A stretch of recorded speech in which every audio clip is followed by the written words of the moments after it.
आजमगढ़ जिला से खबर है, जहां कड़ाके की ठंड और शीतलहर के बीच आजमगढ़ में प्रशासन की संवेदनशीलता उस वक्त देखने को मिली जब जिलाधिकारी रविंद्र कुमार शुक्रवार को देर रात खुद सड़क पर उतर आए। बस स्टैंड, रेलवे परिसर और रैन बसेरों का औचक निरीक्षण कर उन्होंने न केवल व्यवस्थाओं की हकीकत परखी, बल्कि ठंड से जूझ रहे निराश्रित को दर्द को भी करीब से महसूस किया। जिलाधिकारी रविंद्र कुमार ने शुक्रवार की रात रोडवेज बस स्टेशन, रेलवे परिसर, सिविल लाइन, रिक्शा स्टैंड सहित विभिन्न रैन बसेरों का निरीक्षण किया।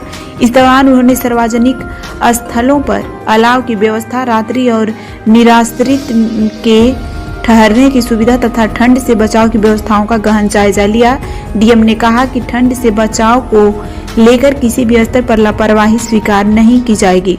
रोडवेज परिसर में निरीक्षण के दौरान एक अलाव के पास गमछे से अपने कान ढक कर लकड़ी ताप रहे बुजुर्ग को देखकर जिलाधिकारी वहीं रुक गए।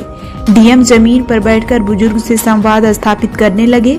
बातचीत में बुजुर्ग ने बताया कि वह मजदूरी कर किसी तरह अपना पेट पालता है और पूरी रात इसी तरह खुले में गुजारा करता है। उसने यह भी बताया कि कई बार खाने के लिए पैसे तक नहीं होते हैं। बुजुर्ग की पीड़ा सुनते ही जिलाधिकारी ने तत्काल उसे कंबल दिया और जैसे ही कंबल मिला, बुजुर्ग की आंखें भर आई और भावुक होकर उसने भगवान राम का जय घोष किया। यह दृश्य वहां मौजूद लोगों को भी भावुक कर दिया। इसके साथ ही डीएम ने संबंधित अधिकारियों को निर्देश दिए कि बुजुर्ग को तुरंत रैन बसेरा भेजकर सुरक्षित ठहराया जाए ताकि उसे ठंड से राहत मिल सके। डीएम ने सिविल लाइन, रिक्शा स्टैंड स्थित रैन बसेरा का भी निरीक्षण किया और स्पष्ट निर्देश दिया कि आधार कार्ड न होने की स्थिति में भी किसी निराश्रित को रुकने से न रोका जाए।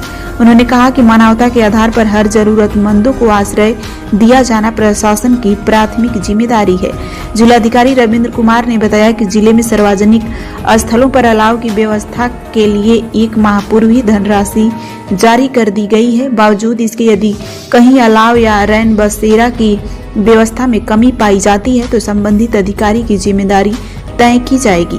उन्होंने समस्त उप जिलाधिकारियों, अपर जिलाधिकारियों और तहसीलदारों को निर्देश दिया कि वे रात में स्वयं फील्ड में उतरकर बस स्टैंड, रेलवे स्टेशन, चौराहों और रैन बसेरों का निरीक्षण करें। डीएम ने चेतावनी दी कि ठंड से बचाव की व्यवस्था में लापरवाही बरतने वालों के खिलाफ सख्त कार्रवाई की जाएगी। अभी हम लोग आजमगढ़ के बस स्टैंड पर हैं।